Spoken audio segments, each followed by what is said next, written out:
Now batting for the New York Yankees, the shortstop, number 2.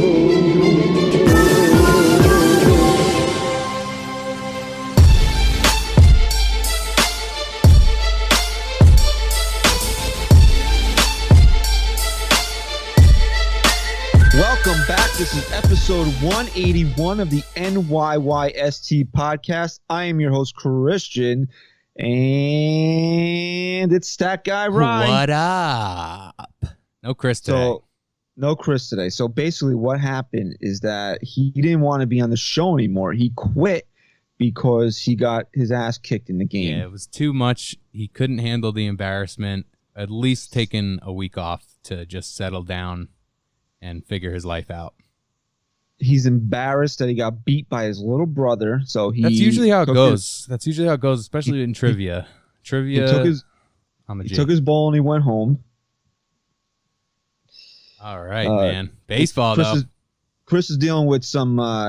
It's not serious. He just needed a breather. Yeah. We all need a breather sometimes. So serious, he's fine. Everybody's fine. He just needed a little break, and that's good. But Ryan and I wanted to come on and still give you a show this week, and hopefully you'll give us a 5-star rating and review. Boom, iTunes. There you go. Ryan loves it when that happens. Yeah. He loves it almost as much as he loved that picture of Tyler Wade I sent him earlier in the week. Almost barely recognizable Tyler Wade. He's got that nice beard Did going. you have to go on bluechew.com after you saw that picture? I did end up talking to a physician. We're getting it. It's shipping now. Discreetly, too. When Chris comes back to the show next week, we're going to have to ask him how Blue Chew can officially sponsor the show. I think they should. No, they definitely should. They're a big podcast sponsor. So I know. That's how I heard of them. Yeah, let's get on it, dude. Let's get on it. I'll talk. I'll give him a call, tell him about my Tyler Wade issue, and they'll figure it out. So the big news this week is that happened? the players. What do you mean? What happened? Was there news that happened this week? Yeah, I mean, finally we're gonna have a baseball season. It's kind of set in stone now at this point. We're looking at July 23rd. We'll kick off Major League Baseball for the 2020 season. They'll play 60 games. 26 of the 30 teams will actually start on the 24th, which is a Friday. But lucky us, since we're Yankee fans, we'll get baseball a day early because 2 games will be played in prime time for opening night. And, of course, nothing's official yet, but rumor and innuendo leads us to believe that the Yankees will be one of the teams playing on that Thursday night, which kind of sucks because I was hoping to make a nice little party out of it on a Friday for maybe my daughter's first opening day, which would have been kind of cool. But now it's on a Thursday, so it's kind of hard for to convince people to come over and get banged up on a Thursday. It's a lot easier to kind of get that situation rolling on a Friday. But still, nonetheless, looks like baseball is going to be here. Although, I mean, we need to get this out of the way. 3 teams had to kind of shut down their camps last week: the Phillies, the Blue Jays, and I don't know if the 3rd team was ever mentioned. Was it the Colorado Rockies? I want to say them because we know that Charlie Blackmon did test positive for coronavirus, but it looks like they've really hit the Phillies hard because they had the initial outbreak on Friday of last week, I want to say. And then it seems like they got a couple more positive tests during the week, so it doesn't look good. Yeah, the Twins had a couple positive tests earlier today. So it's the virus is not going anywhere, but it doesn't seem like Major League Baseball is really going to stop the season once it gets started, which I don't know. I don't think they should. If you're going to go for it, let's go for it here. I mean, you have to have it in the back of your mind that the virus is still going to be there. So what do you think it takes for them to shut it all down if it's just an overwhelmingly amount of positive tests? I would think you would have to get to a point where you can't even field a competitive team for at least one of the franchises. I mean, like, you're not going to shut it down. Like, let's say if Aaron Judge gets, God forbid, coronavirus, but like if he got it and 20 other players on the Yankees got it, you might have to consider it. I mean, what are you going to do at that point? You had it. Do you have all the particulars of what the rules are exactly? Yeah, I'll read this here. I got it document up here. MLB has unveiled a 120-page safety guide, so that'll be it features a 60-game season beginning July 23rd, 24th. Most players will not be allowed to sit in the dugout, and some will sit in the stands, spaced apart in different rows because there will be no fans in attendance. Players and umps are required to stay 6 feet apart, even during the national anthem before the game. And this is something I wanted to look into more, and it looks like it that you're not going to be allowed to chew tobacco. But it says players will be allowed to chew gum. I guess it's because you're not spitting. See, I would let them chew tobacco and let them bring a spitter out there with them. Yeah, just keep a little cup by them. Yeah, just have a little cup in your back pocket or something. We all know DJ likes to dip, so you just keep it at second base. Like he just... Yeah, just have it like a little rosin bag, a little dippy bag. But, dude, that's going to be an issue for some of these players, man, because when you think about not being able to do something or you're trying to quit something, whenever you try to quit, all right, let's say that, you try to cancel out all what you associate that with. So he's going to step on the diamond, and all he's going to want to do is pack a nice fat chomp, and he's not going to be able to this year. Yeah, and we got this tweet from Pete Abraham, who I believe covers the Red Sox, if I'm not mistaken, but he is a verified baseball writer. He said, MLB not messing around with distancing. A player or manager coming within 6 feet of an umpire to argue a call is subject to suspension. Ridiculous. You think who's the first manager that gets suspended from that? Girardi? Oh, that would probably be my guess. That would be my guess. How about this, too? Pitchers will not be allowed to lick their fingers on the mound. I mean, you're really not allowed to. I don't think you're really allowed to do it during the summer months anyway. Really? Right? I don't know about that. Or is it blowing into their hand? One of the two things. I know you can't do it when you're on the mound itself, but like when you're walking back, or if you step, or you can't be on the rubber and do it, something like that. But I didn't know about any. Who was that? Was that Kyle Farnsworth that basically used to like lick his fingers like a rotisserie chicken bone? Yeah. Or how about a player who's probably happy he's not in playing anymore is Phil Koch. That guy used to spit every second. He wouldn't be as good, and not that he was that good. Pitchers will also have to bring their own rosin bags to the mound. This is ridiculous. They'll also have to restrain themselves during euphoric moments, as celebrations like dumping Gatorade on teammates after a game-winning dinger or slapping a shaving cream pie in a teammate's face. Those are banned. I don't agree with any of that. If these guys are getting tested and they're coming back negative and they're allowed to play, what are you going to do? You're telling me that you want them to take the season seriously. You want to convince the fans that it's going to have the same emotion of a regular 162 game season. So you mean to tell me the Yankees, they're coming down to the final week here of the regular season, and they're fighting for a playoff spot, and the team that let's say they're battling the Blue Jays for a final playoff spot. And they're playing the Blue Jays, and Judge goes deep to win a game. And what do you want them to do? You want everybody to sit there with their hands in their pockets? What do you do? It's going to be different. It'll be an aesthetic to get used to for sure. I don't know. I don't know. Well, really, so they're going with the universal DH this year. That's no expanded postseason, which. I'm not really for the expanded postseason, but I would have taken it this year just because of the short regular season. I didn't like how it was initially attached to next year as well, but they're not doing that anyway. So universal DH, which doesn't affect the Yankees unless they're going to play a couple National League games. So wait, and is this true? Also, I think this is a minor league rule: a runner on second base to start extra innings. Yeah, I was getting there. That. I was warming up in the bullpen on. Thank you. I was getting there. So the schedule is going to break down. Is that there's the American League East is going to play the American League East and the NL East only. Central plays AL Central, NL Central only. Same thing in the West. So they're doing it to cut down on travel, which is smart. Have no issue with that. So there's 5 teams in each division. So you're going to play every other team in your division 10 times for 40 games. And then you're going to play each team in the opposite division 4 times to make up the other 20 games. So Okay. How they're going to determine home and away for some of those series, if they're going to do splits or just play one 4-game series, it's yet to be determined. But it's all being worked. I imagine they'll make them true 4-game series to cut down that travel back and forth.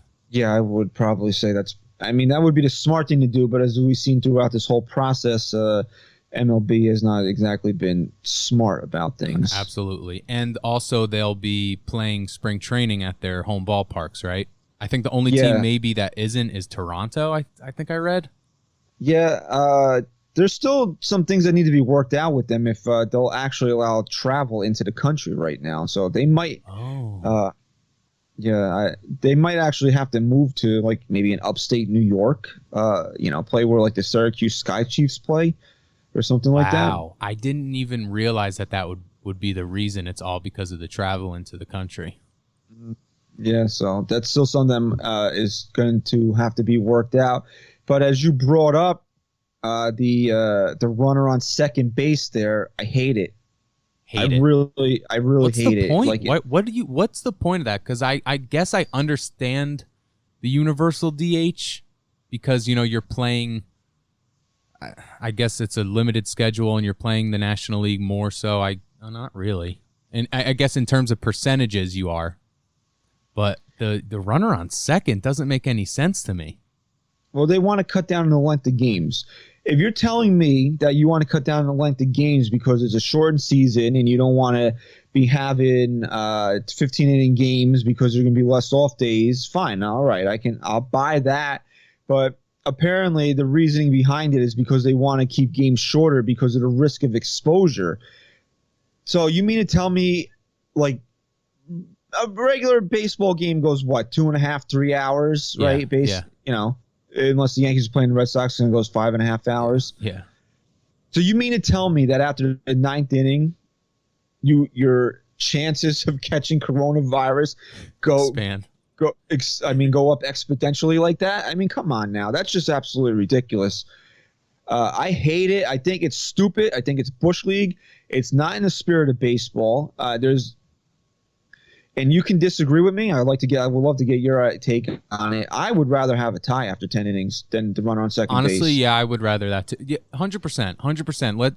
Let's introduce ties to baseball for this year instead of that, because that at least you're not changing the game, you're just ending the game. That's a drastic change to make. And how many games are you really worried about going that deep into the extra innings? I mean, maybe you could look it up. You don't have to do it today. Maybe you can get the stat for us next time. How many extra inning games did the Yankees actually play last season? Right, yeah. Right? Totally. Not enough where they should change the rules. How many of them went past the 10th inning?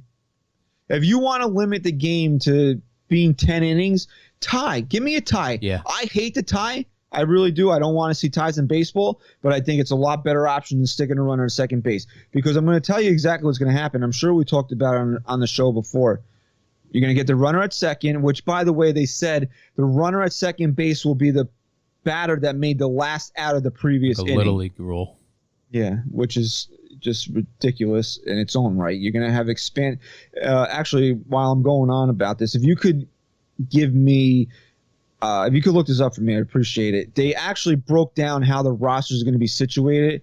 They're going to cut them as the season goes on, I think. It's not going to always be 30 guys. I think by the end of the season, it's going to go back down to 26. If I've read it correctly, I'm not sure. That's why if you could grab that from me. Yeah, I'm pulling it up now. Something about a top 47 rule? What's that mean? Yeah, they needed a 60-player pool, I believe, also. All right, so here we go. Rosters and transactions. Teams will start with a club player pool made up of 60 players, 60, from which to construct their active roster. No team can exceed the 60-player limit at any time in the club player pool. By noon of opening day, teams must submit an active roster of between 25 and 30 players. On the 15th day of the season, the roster will be reduced to 25 to 28 players. On the 29th day, the roster will be reduced to 25 to 26 players. So it's just going to be a progressively, they'll shrink the rosters as the season goes on. But does it say anything that you're allowed to swap players in and out? Like, I guess it would be like it would be the equivalent to like a minor league call-up. They would have to allow something like that. I see here players have to be on the roster by September 15th to be eligible for the playoffs. But I don't see. The only thing I see here is that you can't. They must submit an active roster by opening day of 30 players. But I guess that pool, as long as you're in the pool and you play by September 15th, then you'd be eligible to play in the postseason. Yeah, I was just wondering, like, if they could just willy-nilly be like, oh, yeah, we used... Our options a thing. Like we used Chapman 3 days in a row, so we know he's not going to pitch today, so let's just pull him off the roster for today. Like, if they could do something like that. Yeah, I'll try looking into that. But as I was saying, like, this whole runner at second base thing is just stupid in my mind, because what's going to happen? Like, look at how this is going. What are you going to try to do? You're going to bunt or try to, if you're lefty batter, you're going to try to pull the ball. So you're the first batter up. His main goal is going to be just to move the runner to third. You're going to try for a sac fly. It's going to be predictable. I mean, You're not going to go. I mean, really, if you think about it, you're going to play for that one run. You're not really going to play like I just don't like it. And they said that. I heard this on The Fan yesterday, that if the pitcher allows that runner at second base to score, it will not count against his earned run average. But if he allows that runner to score and it becomes the winning run of the game, he will get a loss for that game. I mean, it just sounds dumb, right? It's just literally. Yeah, it's doing too much. I think you're doing too much at that point. It didn't. I don't think it's necessary. And like you said, I would have much rather preferred just end it in a tie. I mean, you just look at the end of the season. If you got to play a playing game or something because it was ties, then you do it. I mean, we've had game 163 in the past. What's wrong? What would be wrong with game 61? Mm-hmm. I don't see anything on how that would work to swap a player in and out. I'm guessing it would have to be the same as if you're putting a player on the IL. There has to be a reason for the change. You know what I mean? Like, you can't just put Aaron Judge on the IL unless there's some sort of evidence that he's hurt. True, but I was wondering because we always got the Scranton shuttle going on. Like the mid-league relievers. Like how would that work? Like a Ben Heller type, or the shuttle guys. Yeah, the shuttle guys. I don't mean to single out Ben there. He's been a great friend of the show, so I don't want to just single him out as being that type of guy. But he's the type of guy that comes to your mind because he's not really established yet, and he's coming off Tommy John surgery, so. Yeah, I don't know. You got any other thoughts on the schedule? Like, are you happy baseball's back now? 100%, dude. I'm so relieved that it's back because I really didn't want to have to stop watching this sport, and I might have committed to that thought, man. I was dead serious when I said that I wouldn't be watching baseball anymore if they couldn't reach some sort of agreement for this year. No, I believe you. I think you're a man of your word in that sense, but that's where we disagree. That I don't think I could have given it up. Right. I don't think I could have done it. No, I love it. And when like in March when they were talking about a shortened season like this, it was kind of, I wasn't really into it. But the more you think about it, the fact that this season starts and right away every single game matters, it's going to make the comeback of baseball even that much more exciting for a fan. I mean, it's another thing you got to think about. Because I think they're going to play in 67 days, so there's going to be 7 off days. Wow. Basically, maybe 1 a week you would get an off day. That's baseball, baseball. With only playing 60 games, like how, we've seen how the Yankees, are one of these teams that like to rest guys. Are you going to just throw a Gleyber Torres out there for all 60 games? Are you going to give him a day? Like, is that something that you would look into? Or just say we're playing 60 games this year, you're playing all of them, unless you're hurt. I see it being like when with the roster being expanded those first 15 or so games, I see the most rest coming in those first 2 weeks of the season for these players. And as the season goes on, I think that they'll play every day, especially because, dude, you're not resting a guy if you're 3 games out with only 25 games left, you know? Yeah, no, I understand that completely. It's gonna be really. I'm so excited baseball's back. I really am. If I almost wish I didn't root for a team and I was just a fan of the sport in this instance, though, because I'm so intrigued to see how it's gonna play out.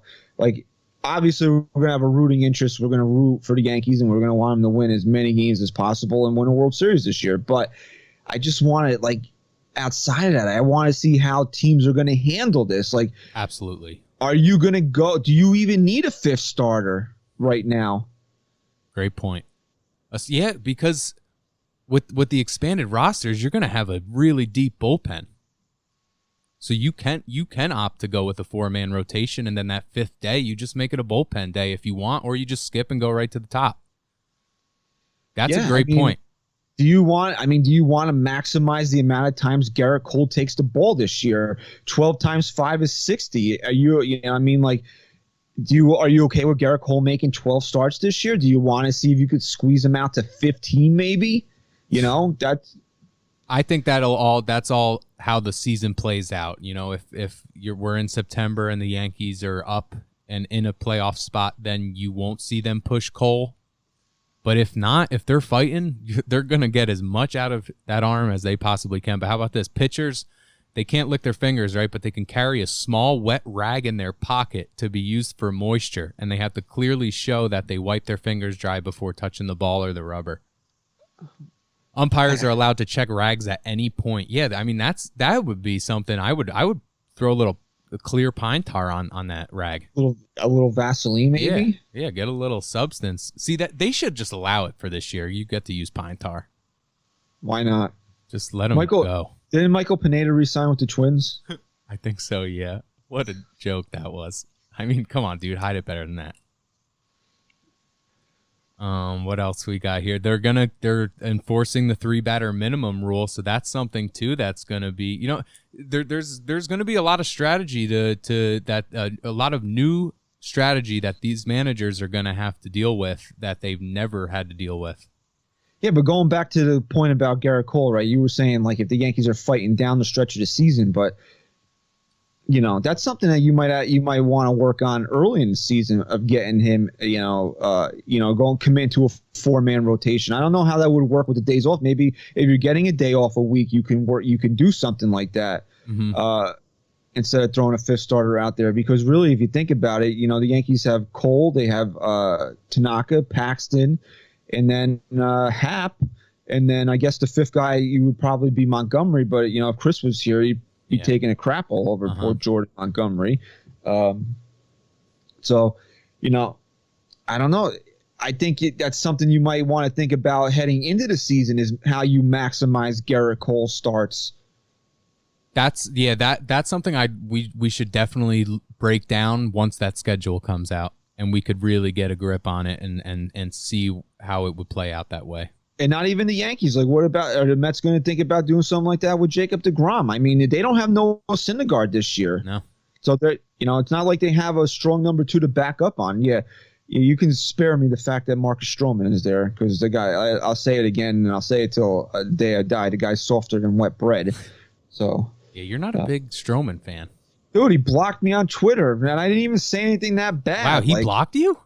Yeah, he's so sensitive. Like, if you say anything even remotely, gotta try getting blocked. Oh, you gotta just tweet, like, just all right, tweet. I'll do it later. If you tag him and say Mets suck, you'll definitely get blocked. Now what are you gonna do? Because when after the Yankee, I was either before or after the trade deadline last year when the Yankees, I think it might have been after, when the Yankees passed on him, and then he tweeted his ERA versus the Yankees starter ERA since the trade deadline. And then I don't even remember what I said, but it wasn't even really insulting. And he blocked me. I'm like, come blocking on, the bro. haters, bro. Like, you that's where I mean, like, you're in New York now, bro. Like, you can't be that sensitive. And you wanted to show everybody you were tough enough for the Bronx, but you couldn't handle some little ass tweet that I sent out. You know what I'm doing if I'm a manager, right? Say it's the 9th inning, all right, and Chapman's on the mound, and he strikes out the first 2 batters of the inning on 6 pitches, just looks absolutely filthy in a tie game. And the 3rd batter up is 0 for 4 on the day with 4 strikeouts. I'm pinch hitting him for my fastest guy on the bench, and I'm sacrificing the out there, so then I get to start extra innings with my fastest player on second base. It's interesting. I mean, I don't think anybody would actually do it. I would do it. I'm doing it. It's definitely interesting. I mean, but what if your 0 for 4 guy is Mike Trout, you know? Yeah. But it's just really slow guy. Who's the slowest player in baseball? Probably Gary Sanchez. Yeah, he's a catcher, so you can't. Anyone but a catcher. I'd consider it, dude. I do not like starting a runner on second because, I mean, every inning, every beginning of that extra frame, it's going to be a bunt. It's just so gimmicky. Like, I just don't. It is gimmicky. Yeah, exactly. Maybe in the 10th inning, you might try to play it out like a regular. But even if we didn't have that, if the batter led off the inning with a double in the 10th inning, what's the second batter going to do? His goal is going to be to get the runner over to third base, and then you're going to play for the sac fly. That's how 90. I would say 90% of time that happens in a game. That's what we're gunning for there. And if you're the road team in this situation, you're going to intentionally walk that first batter. Because that runner means nothing. I didn't even think of that. You set up the double play right away. Yeah. Why? Why not? I mean, there's no reason not to, because that runner at that point doesn't matter. It's a tie game, and the runner on second's your winning run. I mean, where do you think you have a better chance of getting out of the inning without a run? A runner at third with 1 out, or runners at first and second with nobody out? Yep. I think I would rather play for the double play right there. You make an excellent point there. Yep. That's a good point. We'll see how it plays out, man. It'll be interesting, and I'm looking forward to seeing how Aaron Boone handles it, because there's a lot to it, and there's going to be a lot to critique if he makes the wrong moves. But there's going to be a lot of pressure on these managers this year. Oh, absolutely. You can't take it. I mean, like, I know the popular thing amongst Yankee Twitter in 2018 was to say that Aaron Boone punted games, which I didn't really subscribe to. I never really thought he punted games. No. I just thought he wouldn't use his big arms when they were trailing. That's his thing. Yeah, and I don't necessarily disagree with that. You're in the middle of a big stretch where you're playing 13 games in 14 days or something like that, and you're playing the Royals in the middle of July, and you're down by 2 runs, and people are screaming that he didn't put Zach Britton in, but why? I mean, I just didn't get that, and it just seemed like a lot of people thought he was just giving up on the game. Yeah, when AJ Cole comes in and gives up 9 runs, it does seem like he was giving up on the game, but I was always under the impression, especially in a game like that, it doesn't really have that big of an impact on the standings. You don't waste your big guys in a losing situation. If you're winning or tied, you go for the win. I 100% agree with that part, but yeah, as I was saying though, you cannot quote unquote punt a game this year. Absolutely not. There's not enough room to do it. You almost have to play each game like it's a postseason game, which will be very interesting to see how far some of these managers take it. Like the Yankees and Dodgers, to name 2 teams, have immense pressure on them right now. They have to get into the postseason. Not to say that if we played 162, they didn't have to do it, but you have plenty of time to right the ship. Yankees get off to a 3-7 start, which in the beginning of April doesn't seem like a big deal because you have 6 more months, but this year could sink you. Absolutely.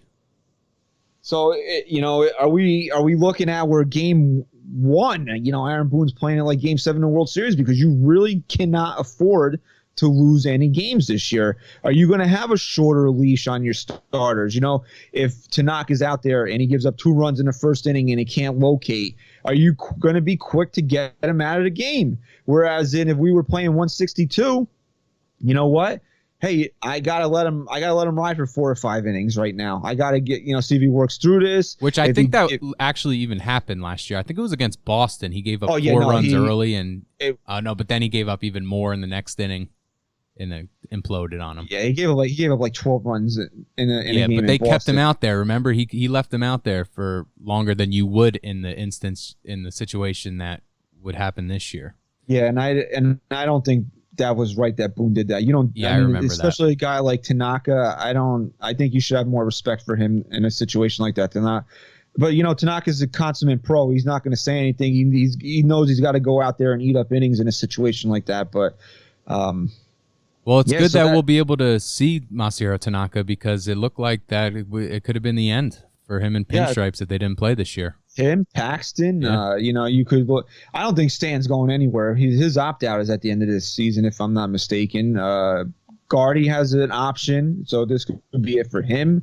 The Yankees have that weird option with Britton where he can opt out or they could pick it up, but he could be a Yankee. This could be his last season with the Yankees as well. So there's a few guys out there. All right, I think I found what you were looking for before. 10 days are required before recalling any player or two-way player who was optioned or outrighted unless the player was assigned before opening day. That kind of cleared up almost. Yeah, so basically, like you can't be playing games with like your star players, basically. Yeah, so like you can't be a Chapman out unless you want to lose him for 10 days. Yeah, it's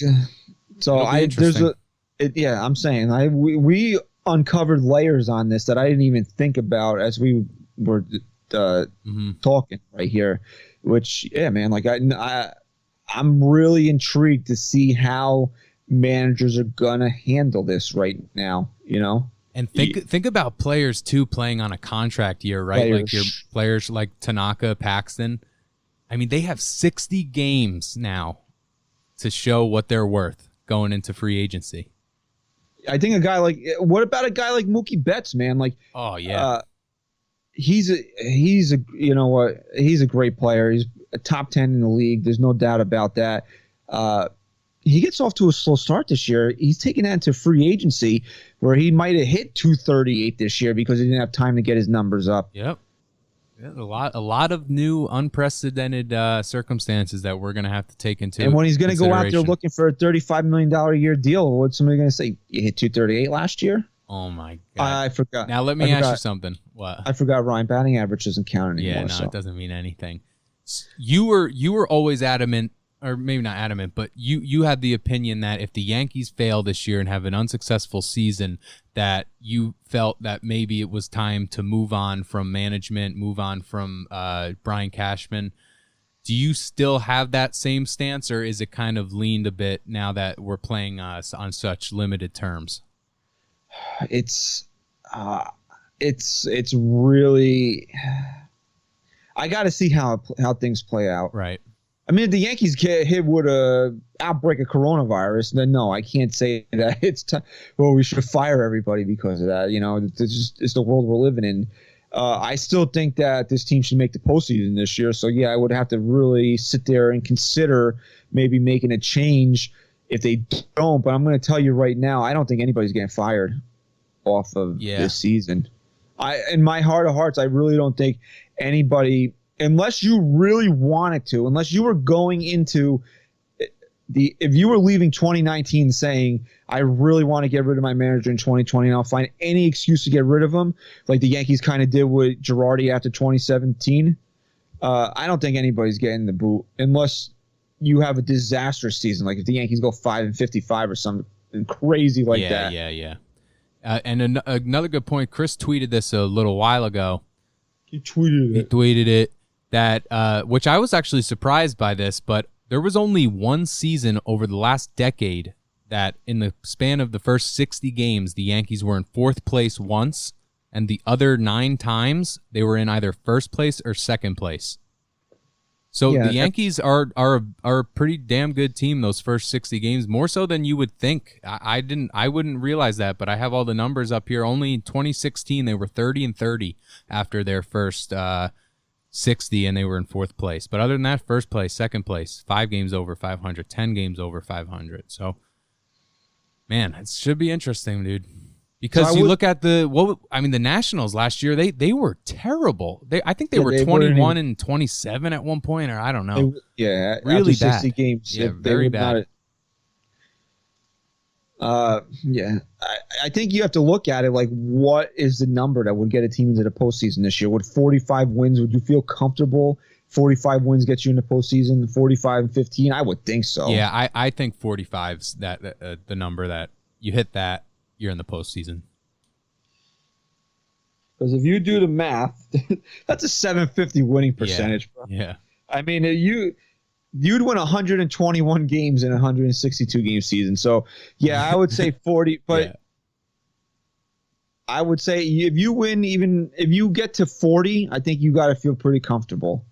If you're in the mid 40, mid to low 40s, you got to feel pretty comfortable. You'd be a playoff team. You're going to see some high batting averages, too, to end the year, I bet. You might see some really low batting averages, too. Yeah. So I posted this on our Twitter here earlier, just to see where the results are at right now. Let's see here. I got to get a new phone, man. Yeah. Mine's been acting up lately. It keeps shutting everything down. So far, and only a couple hours open, I said, how many games do you think the Yankees will win in this 60-game regular season? So we got 14% of people say 50+. Jesus. Yeah, right. 66% say 40 to 49, and I would agree. That's where I sit in that area. 30 to 39 got 18%, and then there's a couple of jackasses out there that 2% voted 29 or fewer. Yeah, I hopefully that's not the case. I mean, you're playing Baltimore for 10, Toronto for 10, even Boston you can consider they're going to be not the team that they once were, although I could still see them causing fits with that offense. Even with Betts gone and replaced by Verdugo, I still think they have a pretty solid offense. But, I don't know. The National League East is not going to be – I mean, the Marlins will probably be a doormat, but, you got the defending world champs in there. You have the team that won the division 2 years in a row in the Braves. The Phillies have improved. The Mets, you can't sleep on the Mets, especially if you're going to get DeGrom in a series. So, it's going to be tough. But, hey, you know what? If this Yankee team is what we think it is, then there's no excuses. You're not playing the Astros. You're not traveling outside of the Eastern time zone. You got to get it done. You got to get into the postseason. I don't care if they're a wild card team this year, just because of the craziness of the season. But you got to get into the postseason. There's no excuse for it.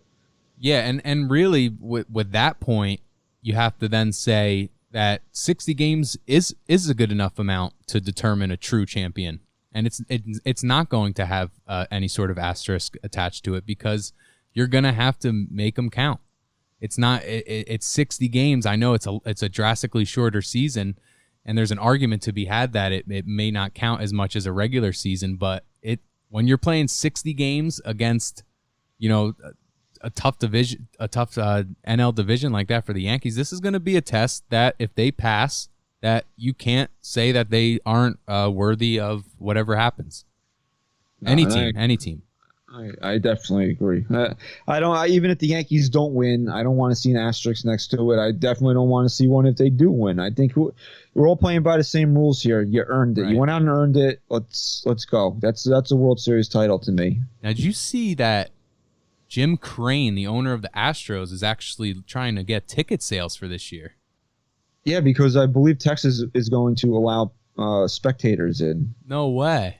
So they're going to want to sell some tickets. Yeah, I don't know what you were doing when we discussed that a few weeks ago. Maybe you were looking at pictures of Tyler Wade. Yeah, I definitely was looking at pics of T Wade. T Wizzle. Huh? All right, so down.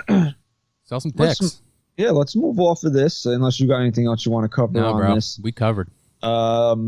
Hicksy apparently will be the first player to not miss any game time due to Tommy John surgery. And, tens of dozens of people have tweeted that, so it's not an original joke. But he says he's 100% ready to go and he says he'll be in the lineup on when the Yankees open up on likely July 23rd, which is amazing to me that he's ready to go. But you know what? I know I give Hicks a lot of crap on this show, and rightfully so, because the guy can't stay healthy. But hey, you know what? If Hicks is healthy and ready to go, that's just another weapon for the Yankees. A switch hitting center fielder of his caliber, when healthy, I mean, Hicks is he's a good player. So, but it's just surprising that he says he's ready to go. I didn't think, we saw Didi come back in June last year from Tommy John surgery. Right.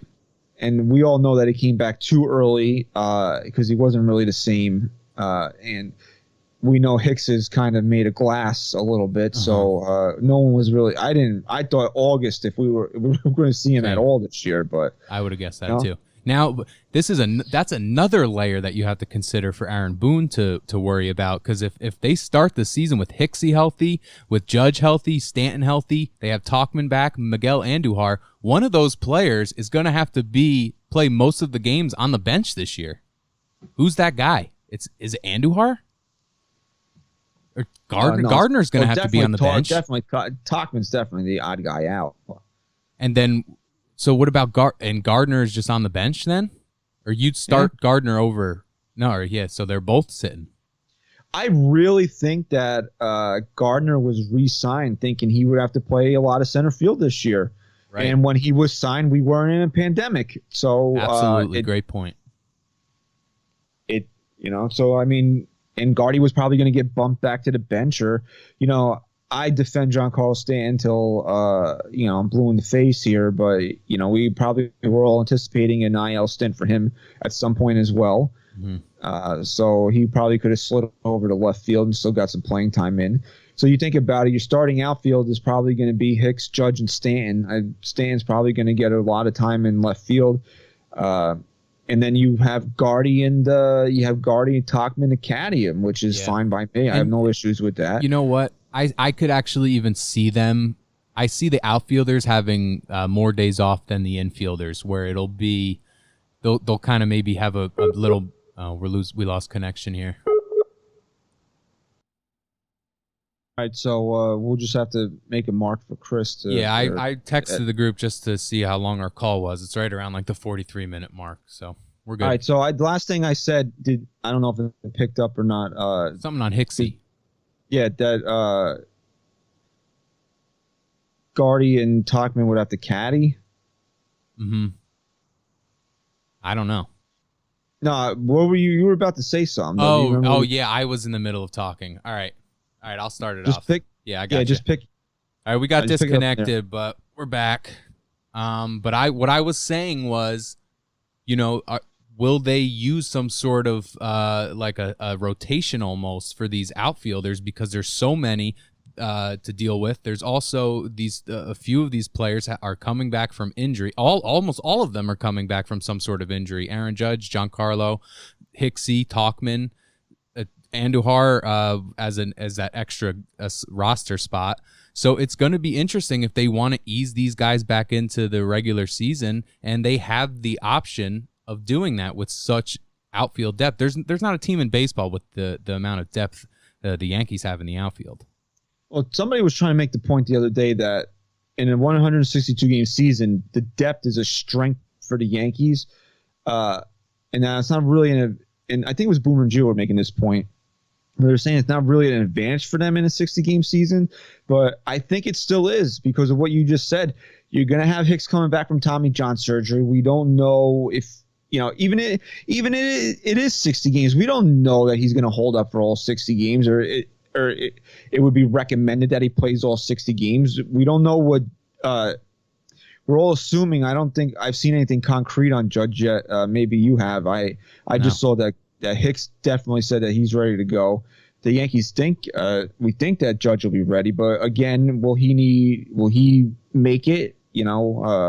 Same thing with Stanton, Gardy. That's why Gardy and Tauchman having that depth is still a good thing. It's not a disadvantage, and it's still, I still think it's a good thing for the Yankees to have that type of depth. Yeah, and it's not a disadvantage because when you look at it, 60 games, that's 100 games less than you're playing. That's 100 games less that these players have the risk of getting injured. So that's an advantage in and of itself, that there's going to only be 60 games to play, so you're limiting the amount of exposure to potential injury. Yeah. You could think of it like that, but a lot of people seem to think that there will be more injury because We'll have to see. It's going to be more of a sprint than a marathon type situation. I could see pitchers getting hurt a bit more. Yeah, and then it goes back to the point about what are you going to do with Garrett Cole? Would you want to go down to a 4-man rotation? Maybe you don't. Maybe you. Yeah. Those 12 starts, 12 is better than 15 when you think about if it'll keep him healthier, Right, and you have him for 10 years. Make it 100 at this point.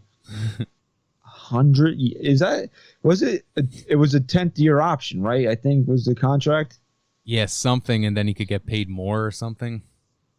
He's going to be here a long time, and he's going to be stupid rich. That's all we really need to know. Very. He's making more money. He was in line before all this happened. He was in line to make more money this season alone than his entire career earnings with Pittsburgh and Houston. He made a career earning of $34 million. He would have made $36 this year.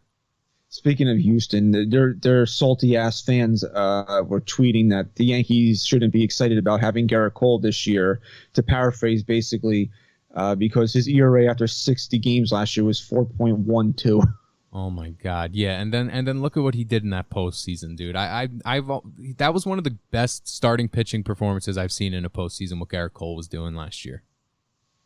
I love it, the fact that we have him. I'm so happy he's one of us now, but I'm still so pissed. He had dog shit on that mound that day. On that, what was that game?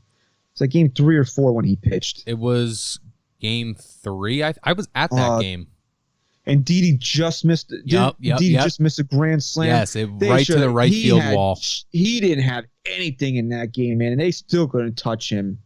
That pissed me. I'm still pissed off about that. Ugh. But I'm glad he's a Yankee. Garrett Cole, baby. Garrett Cole, baby.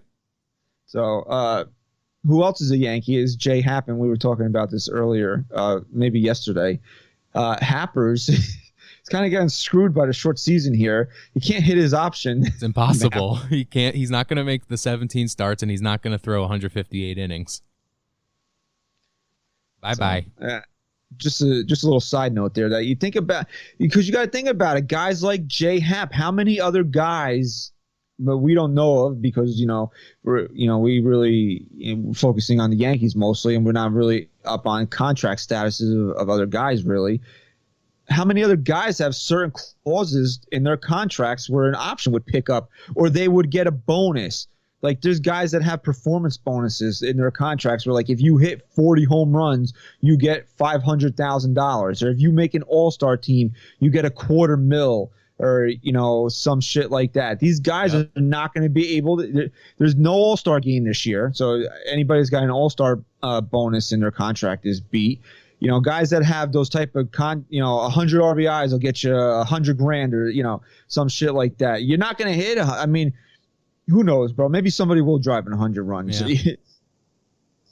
Crazier things have happened, but it's not. It's very, very unlikely. No, because you're dishing those incentives out based on 162 games. But think about a guy like Jay Happ. I made this point on an earlier pod that Happ, almost more so than any other player in baseball this year, had such an incentive to go out there and pitch at an elite level or have his best season.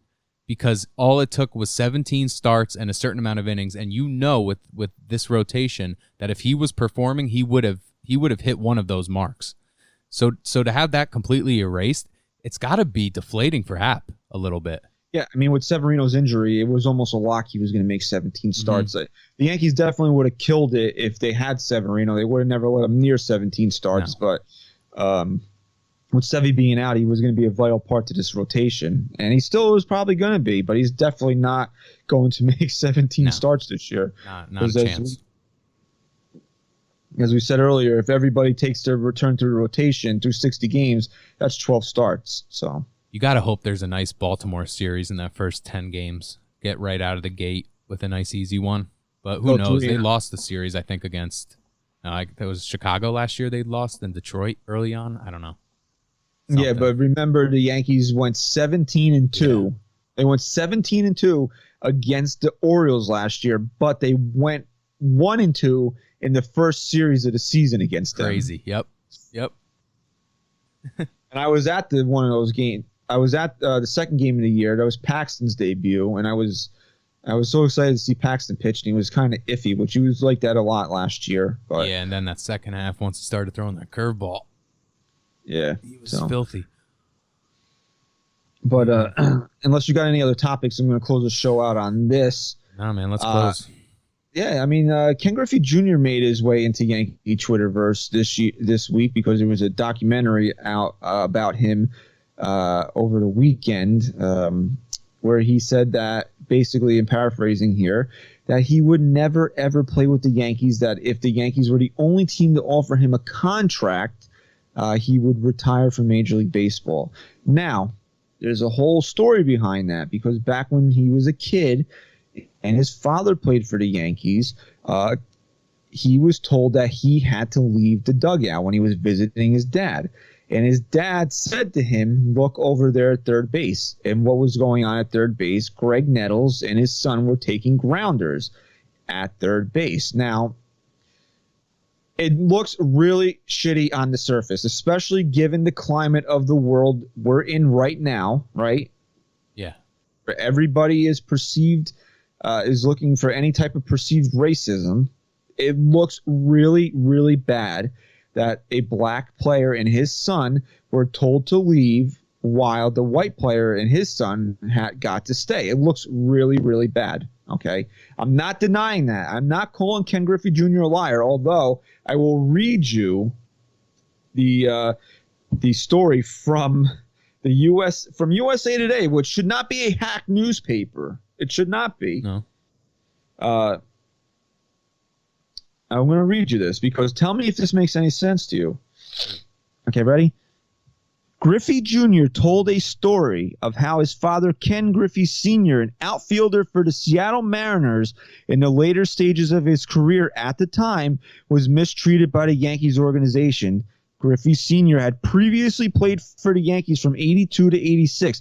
In the doc, Griffey Jr. provided an example from childhood when he was spending time in the Mariners dugout with his father as a kid, and then Yankees owner George Steinbrenner had him removed from the dugout.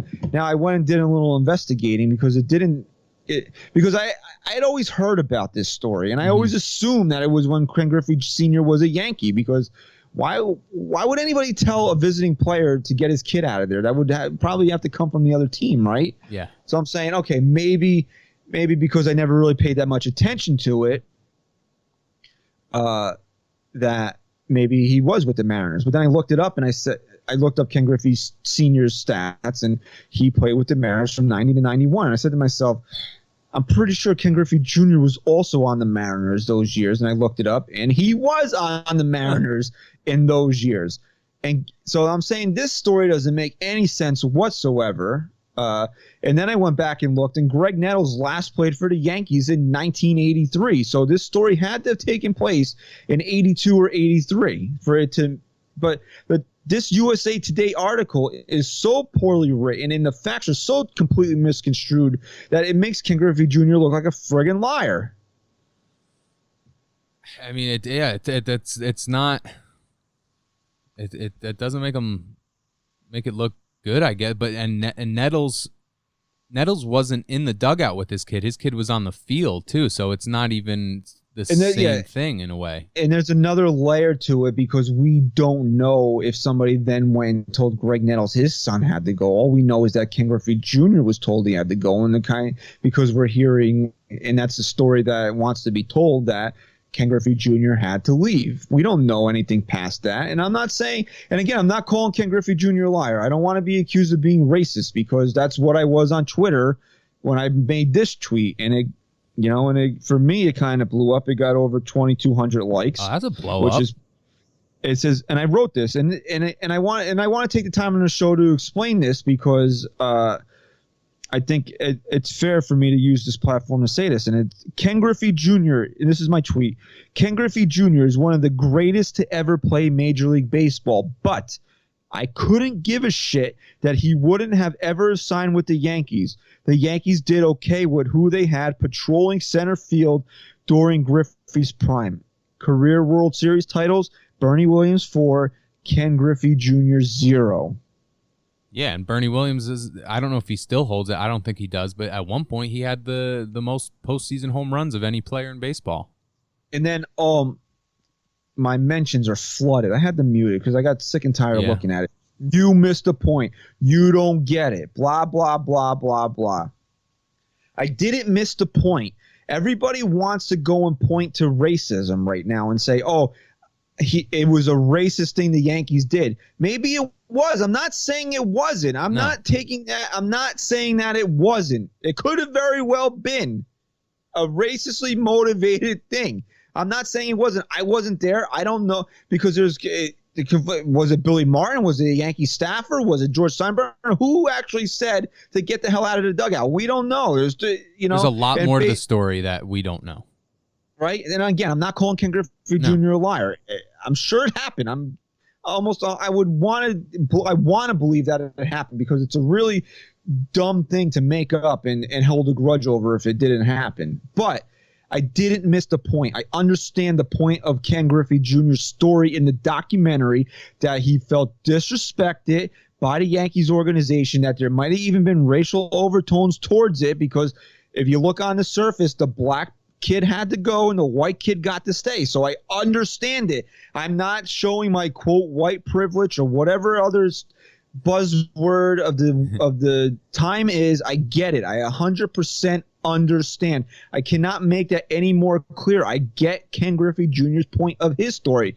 But the point of my story is my tweet has nothing to do with racism. It has to do with Bernie Williams versus Ken Griffey Jr. as baseball players and how Yankee fans got all up in their feelings over Ken Griffey Jr. saying he didn't want to come here when all I wanted to do was take the back of one of my favorite players of all time and Bernie Williams and saying we didn't need Ken Griffey Jr. We had Bernie Williams. Yeah, Ken Griffey Jr. is a Hall of Famer. No doubt about that. One of the best to ever play the game. I even said that in a friggin' tweet because I believe it. He's one of the best to ever play. Okay, Bernie Williams is no slouch, dude. No. What is he, five-time All-Star, Gold Glove winner, runner-up MVP one year, I believe. Yeah.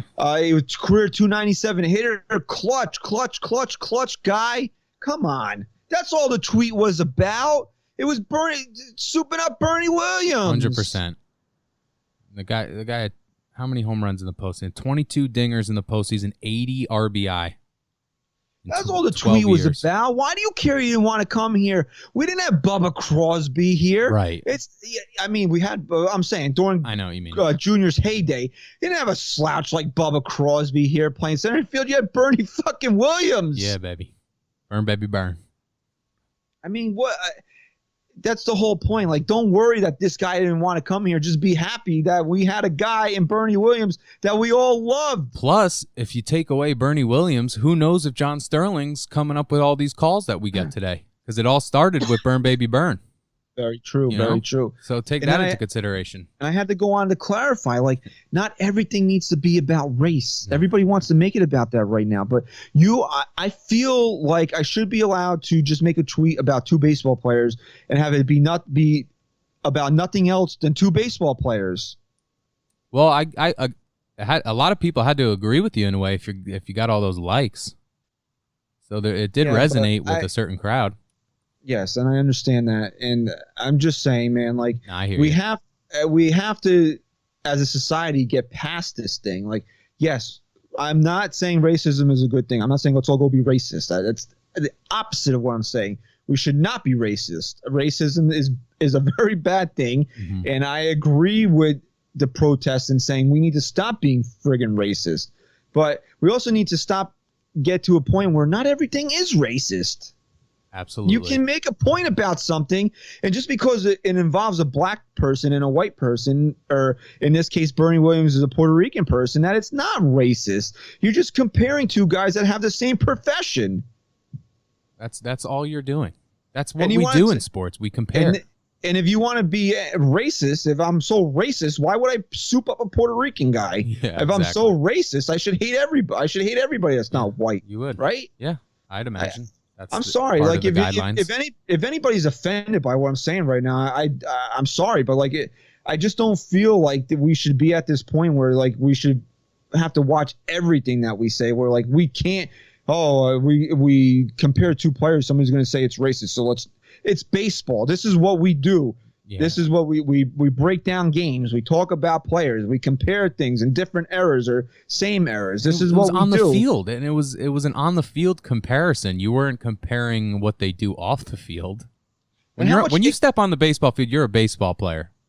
And how ignorant were a lot of people because his name was Bernie Williams and he was darker skinned. They thought he was black. That was ignorant. That was racist. Yeah, 100%. I hated when people would say, "Oh, Bernie Williams is black." No, he's not. Where did you even get that from? Oh, that would have pissed me off to no end when people thought that about Bernie Williams. Oh, I'm sure he dealt with that constantly. Really, I'm sorry if I alienated anybody. I never want to come out here and do that. And I certainly didn't want to do that when people perceived that I took a pro-police stance a few weeks ago. All I was saying is that you can support your local police departments and people that wear the bat, and are out here to serve and protect you because they're not all bad. Just like not everybody there's two sides to every coin. And that's what I'm trying to say here. I didn't miss the point of what Ken Griffey Jr. was trying to say and why he didn't want to play for the Yankees. I get it. And if that happened to him and it was racially motivated, I fucking respect the hell out of him for having morals and standards, for not wanting to play for a team where he felt he was disrespected racially. I 100% am behind him in that. But in the same vein, I'm allowed to sit there and compare my center fielder versus a center fielder for another team where a lot of people are like, "Oh, Ken Griffey Jr. didn't want to play here." Okay, reason aside why he didn't want to play here, why as a Yankee fan are you upset by that? Right. When we had Bernie Williams. Yeah, and that's your point. We weren't missing out. We weren't missing out. No. That was my point. And if somebody wants to tell me that I'm missing the point, fine. I can't labor this any longer. Yeah, it is what in it is. In actuality, to me, they missed the point that you were trying to make. And that happens a lot with social media today. Yeah, and I have to say this one more time. I do not condone racism. I'm not raising my child in hatred. I want my daughter to not hate groups of people based on differences that she had, outward differences she has with them. I want my daughter to grow up making her own decisions and distinctions about individual people. Absolutely. That's how I want her to grow up. I want her to grow up accepting of everybody. And if she doesn't like somebody, it's because of a personal experience that she had with that individual person. And then to not group a section of people together because she may have had a particularly bad experience with somebody. That's how I'm raising my child. And if that doesn't get the point home to people that are disagreeing with me right now, and I can't drive it home any further. And that's just how I'll say that. And I commend you and gain even more respect for you that's your approach toward parenting, because if more parents had that mindset, these problems would have maybe been solved or in a better direction a long time ago. So it's nice to hear a parent say those kinds of words, because that, in my opinion, that's the way you get rid of it, by having solid influences to get that mindset completely erased from the new generations. And I totally commend you for that, Christian. Thank you. I appreciate that. And that's just how I feel. I don't want her being raised in hate. I don't. She can, be friends with and love whoever she wants to. If she's happy, then I'm happy. That's how I'm awesome, dude. That's how I'm raising my daughter. You're doing your part.